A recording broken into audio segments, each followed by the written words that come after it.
तो web series की शुरुआत होती है एक फिल्म की शूटिंग से, जहां उस फिल्म के क्लाइमैक्स सीन को शूट किया जा रहा था। यह एक स्टंट का सीन है जिसमें हीरो के बॉडी डबल को एक बिल्डिंग से दूसरी बिल्डिंग तक कूदना था। जैसे ही बॉडी डबल उस बिल्डिंग पर कूदने की कोशिश करता है कि वह धड़ाम से नीचे गिर जाता है, और उसकी हालत कुछ इस तरह हो चुकी थी कि अब वह अगले 6 महीने तक कहीं भी काम नहीं कर सकता। और ये देखकर तो सारे डायरेक्टर जो है वह हैरान रह चुके थे, क्योंकि ये क्लाइमैक्स का सीन था। वैसे ही उनकी शूटिंग जो है वह लेट हो चुकी है। उन्हें आज के आज ये सीन कंप्लीट करना था कि तभी यहाँ पर एंट्री होती है फ्रीडी की। फ्रीडी दरअसल में इस फिल्म का प्रोड्यूसर है। फ्रीडी ने इन लोगों को 10 दिन का टाइम दिया था, लेकिन 10 दिन कंप्लीट हो चुके हैं और अभी तक फिल्म नहीं बन पाई थी। इसलिए फ्रीडी यहाँ पर आया था। डायरेक्टर यहाँ पर फ्रीडी से एक दिन और मांगता है। फ्रीडी उसे एक दिन और दे देता है और कहता है कि उसकी फिल्म जो है वो 15 जुलाई तक ही रिलीज होनी चाहिए, ये स्टंट वाला सीन फिल्म में हो या फिर ना हो। लेकिन डायरेक्टर बताता है कि ये सीन जो है वह उनके लिए बहुत जरूरी है कि तभी यहाँ पे एंट्री होती है फिल्म के हीरो आसमान की। आसमान कहता है कि इस स्टंट को वह खुद ही करेगा। वैसे ये बहुत ही खतरनाक स्टंट था, जिसके लिए आसमान की मैनेजर सानिया जो है वो मना कर रही थी कि ये सारे स्टंट जो है वह कॉन्ट्रैक्ट में नहीं लिखे थे। इसके बावजूद यहाँ पर हमारा हीरो आसमान जो है वह स्टंट को करता है और कोई भी प्रॉब्लम नहीं होती है। जिसके बाद फिल्म जो है वह पूरी तरह से कंप्लीट हो जाती है और फिर इसे थिएटर में 15 जुलाई को ही रिलीज कर दिया जाता है। जब इसे थिएटर में रिलीज किया गया तो सारी पब्लिक जो है वह खुश हो चुकी थी, क्योंकि उन्हें यह फिल्म बहुत पसंद आई थी। और जब पब्लिक को मालूम चला कि आसमान भी इसी थिएटर में बैठा हुआ है, तो सभी लोग उसके ऊपर टूट पड़ते हैं। आसमान जैसे तैसे उससे चिपकता है और बाहर आता है। बाहर उसका दोस्त परवेज मिलता है। परवेज भी दरअसल में उसी के साथ था, और पब्लिक को तो परवेज ने ही बताया था कि आसमान यहीं पर बैठा हुआ है। बाहर आते ही उनकी मुलाकात होती है गफूर भाई के लोगों से। गफूर के बारे में आपको बता दूं, गफूर जो है वह बहुत ही बड़ा गैंगस्टर है। अब आगे हम देखते हैं एक शादी वाले फंक्शन को, जहां पर कुछ सिंगर जो है वह शादी में परफॉर्मेंस दे रहे थे, और यहीं पर हम देखते हैं अवतार नाम के आदमी को। जो कि बैकग्राउंड सिंगर तो है, लेकिन वो यहाँ पर एक कमाल की सिंगिंग करता है। जो देखकर मेन सिंगर जो है वो अवतार से कहता है कि जितना पैसा दिया है ना उतना ही काम करो। तब अवतार उससे कह देता है कि तुझे इतने सारे पैसे मिले हैं तो थोड़ा तो काम कर। यह सुनकर उसे बुरा लग जाता है और वह सिंगर जो है वो अवतार को इस फंक्शन से बाहर निकाल देता है। जिसके बाद हम देखते हैं आसमान की पूरी फैमिली को। आसमान जब अपने घर पहुंचा तो वो अपने पिताजी को बताता है कि उसकी फिल्म जो है वो लोगों को बहुत पसंद आ रही है। यहाँ तक कि उसकी माँ को भी बहुत खुशी हुई थी। और यहाँ हमें यह भी मालूम चलता है कि आसमान की माँ 10 साल पहले बैकग्राउंड डांसर के रूप में बॉलीवुड में ही काम किया करती थी, और अवतार जो है वो आसमान के अंकल हैं, और वो भी 10 से 20 साल पहले एक बैकग्राउंड सिंगर थे, और आज भी उन्हें बैकग्राउंड सिंगर के अलावा कोई भी काम नहीं मिलता, जो देखकर उन्हें बुरा लगता है। जिसके बाद आसमान और परवेज जो है वो अपनी फिल्म रिवॉल्वर का रिव्यू देखने लगते हैं, जिसमें संजीव शर्मा जो कि एक क्रिटिक्स है उसका। जब वो रिव्यू देखते हैं तो उन्हें ऐसा लगा कि शायद संजीव शर्मा उनकी फिल्म की तारीफ करेगा, लेकिन ऐसा नहीं हुआ। संजीव शर्मा ने इस फिल्म को रोस्ट कर दिया था, और आसमान की एक्टिंग को उसने बहुत ही बुरा बताया था। यह देखकर आसमान को बहुत बुरा लगा था, लेकिन परवेज उसे बताता है कि फिल्म तो सुपरहिट हो चुकी है और कल फिल्म की सक्सेस पार्टी भी है, तो आखिरकार तुझे इन सब चीजों का बुरा नहीं लगना चाहिए। जिसके बाद सीन शिफ्ट होता है फिल्म की सक्सेस पार्टी की तरफ, जहां सबसे पहले एंट्री होती है सोडावाला प्रोडक्शन के मालिक फ्रीडी की, जिन्होंने ही रिवॉल्वर को भी प्रोड्यूस किया है। थोड़ी देर के बाद ही यहां पर आसमान की पूरी फैमिली भी पहुंच जाती है। और अब आगे जाकर हम देखते हैं बहुत सारे सेलिब्रिटीज को, जिनमें करण जौहर थे, और उनके बाद ही यहां पर रणवीर सिंह भी आया था, जिसके पैर में बहुत ही खतरनाक चोट लगी हुई थी। यह देखकर करण बहुत हैरान था, क्योंकि अगले महीने से ही उसकी फिल्म जो है वो रणवीर के साथ स्टार्ट होने वाली थी। लेकिन रणवीर बताता है कि अगले महीने तो क्या 6 महीने तक उसका पैर जो है वो ठीक नहीं होने वाला। यह सुनकर करण जौहर को बहुत ज्यादा गुस्सा आ रहा था। और अब इसी सक्सेस पार्टी में बहुत सारे सेलिब्रिटीज जो है वो आ जाते हैं। आखिर में एंट्री होती है जरस सक्सेना की।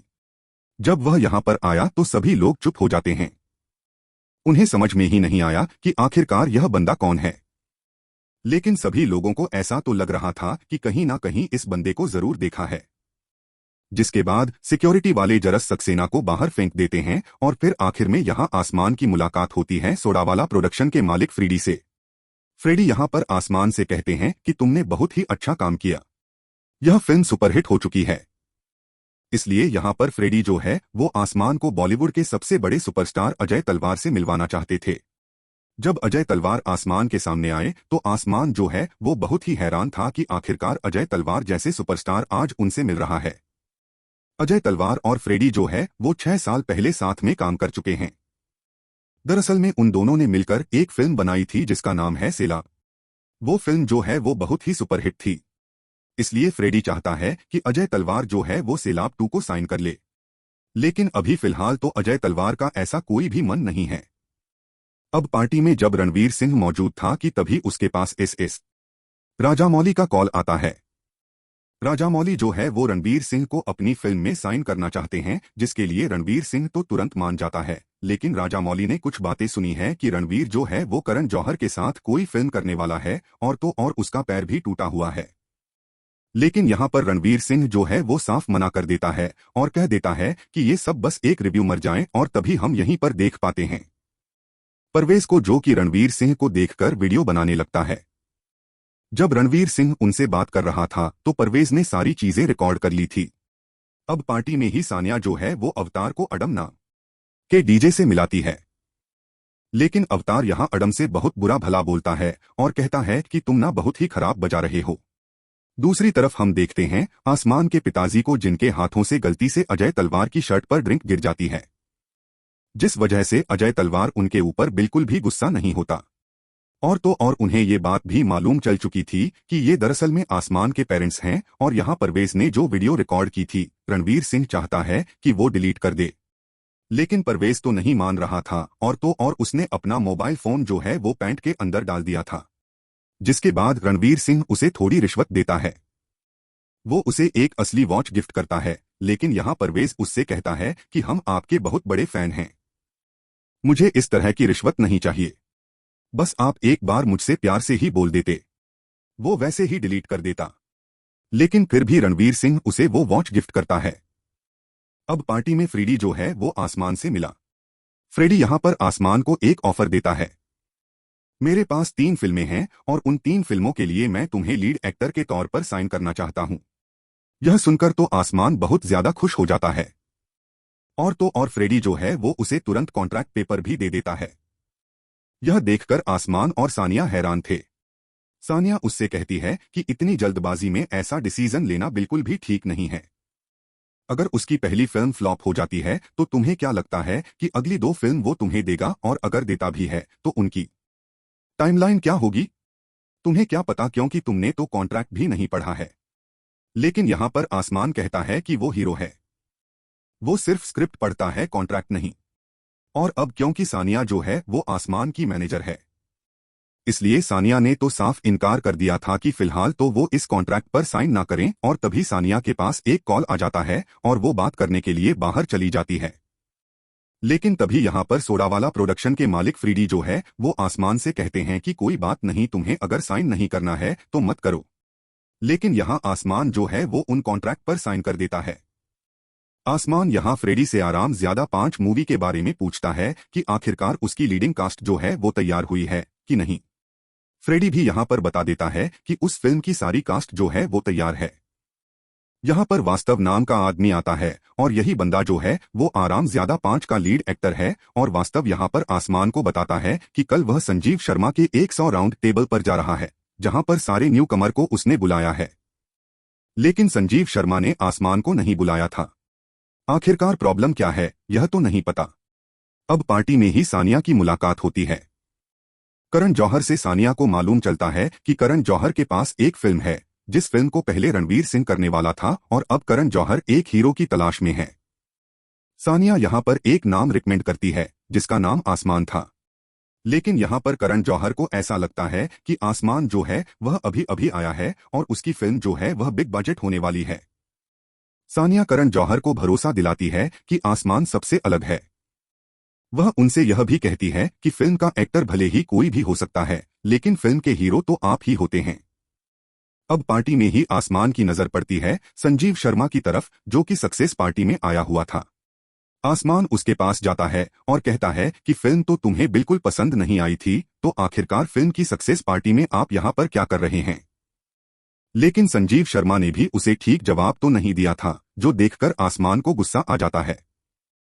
वह बोतल तोड़कर जब उसके सिर पर मारने ही वाला था कि तभी वह रुक जाता है और बताता है कि यह बस एक मजाक था, और अब वह उससे कहता है कि वह कल राउंड टेबल पर आ रहा है। यह सारी चीज करण जौहर भी देख रहा था। उसे समझ आ गया था कि इस बंदे में बात तो है, लेकिन फिलहाल वो आसमान को फिल्म नहीं देने वाले। जिसके बाद हम देखते हैं वास्तव को, जो कि नशा करके और नशीले पदार्थ लेकर। जब वो बाहर लौटा तो बाहर कुछ नारकोटिक्स डिपार्टमेंट के लोग जो है वो उसे अरेस्ट कर लेते हैं और उसे अपने साथ ले जाते हैं। अब अगली सुबह हम देखते हैं कि सोडावाला प्रोडक्शन ऑफिस में यहां पर फ्रीडी से मिलने के लिए चिंतामणि नाम का एक आदमी आता है। मालूम चलता है कि चिंतामणि जो है वो एक इन्वेस्टर है और वो सोडावाला कंपनी की फिल्मों में पैसा इन्वेस्ट करता है, और हाल ही के फिल्म रिवॉल्वर में भी उसके ही पैसे लगे हुए थे। अब चिंतामणि आप रेडी को बताता है कि कल रात क्या हुआ तुम्हें मालूम नहीं है।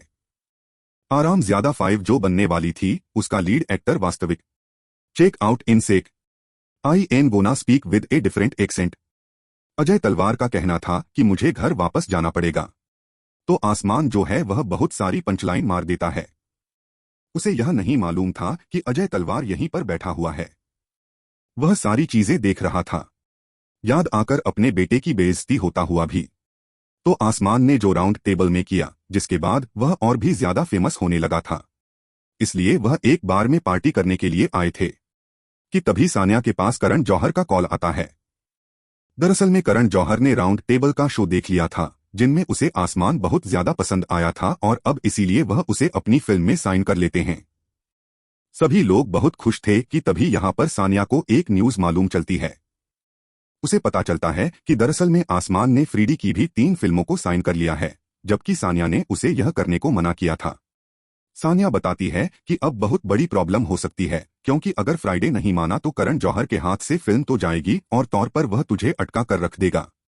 तो वह लोग फ्राइडे से इन 3 फिल्मों के बारे में डिस्कशन करना चाहते हैं, इसलिए फ्राइडे उन्हें अगले दिन अपने ऑफिस बुलाता है। जब वो अगले दिन ऑफिस पहुंचे तो उन्हें बहुत डर लग रहा था, क्योंकि उन्हें जल्दबाजी में यह सब कुछ नहीं करना चाहिए था। तभी उनकी नजर पड़ती है जरसाक्सेना पर, जो कि फ्राइडे से मिलने के लिए आया था। यहाँ पर हमें जरसाक्सेना की कुछ बातें मालूम चलती है कि 15 साल पहले वह फ्राइडे की एक फिल्म को कर रहा था, लेकिन चोरी छुपे उसने एक और फिल्म साइन कर ली थी। तो फ्राइडे ने उसे उस फिल्म से तो निकलवाया जिस फिल्म को वह कर रहा था, और 15 सालों से जरसाक्सेना अब बीच में ही अटका हुआ है। उसने कॉन्ट्रैक्ट में लिखा था कि जब तक वह मेरी फिल्म नहीं करता है तब तक वह कोई और फिल्म नहीं करेगा। यह सुनकर आसमान पूरी तरह से डर जाता है कि कहीं हमारा हाल भी जरसाक्सेना जैसा ना हो जाए। जिसके बाद वह लोग फ्राइडे से बात करने के लिए पहुंचते हैं। वह उन्हें सारी बातें समझाते हैं कि हाल ही में वह करण जौहर के साथ कम करना चाहते हैं। फ्राइडे उनकी बात समझता है और कहता है यह तो बहुत अच्छी बात है। अगर करण जौहर के साथ तुम काम करते हो तो वह फिल्म सुपरहिट होगी, और उसके बाद तुम मेरी फिल्म में काम करोगे तो फिर तुम्हारी फेस वैल्यू और भी ज्यादा बन जाएगी, और फिर हमारी फिल्म भी सुपरहिट हो जाएगी। फ्राइडे उनकी बात बहुत ही आसानी से मान गया था। यह बात कहीं ना कहीं सान्या और आसमान को हजम नहीं हो रही थी। अब जब वह घर पहुंचे तो हमने देखा कि अवतार जो है वह अपनी भाभी से बात कर रहा था। मालूम चलता है कि आसमान के पिताजी का लीवर जो है वह फेल हो चुका है। उन्हें बहुत सारे पैसों की जरूरत है, और उन्होंने यह भी कहा है कि वह आसमान को इन सब के बारे में ना बताएं। अवतार भी कह देता है कि वह वादा करता है वह आसमान को कुछ भी नहीं बताएगा, लेकिन शाम को एक पैक पीते ही वह आसमान को सब कुछ बता देता है। पर अवतार आसमान से यह भी कहता है कि वह घर इसके बारे में कुछ भी ना बताए, वरना वह मेरी जान ले लेगी। यह सुनकर आसमान को बहुत बुरा लगा था। उसके पास कुछ पैसे भी नहीं थे, इसलिए यहां सान्या उसे कहती है कि एक ऐड है जिसका नाम में स्मूथ है, अगर तुम उसे करते हो तो तुम्हारे पास बहुत सारे पैसे आ जाएंगे। अब अगले दिन आसमान और सान्या जो है वह करण जौहर के ऑफिस जाते हैं, लेकिन बीच रास्ते में ही उनकी मुलाकात होती है करिश्मा से। वह भी उन्हीं के ऑफिस जा रही थी।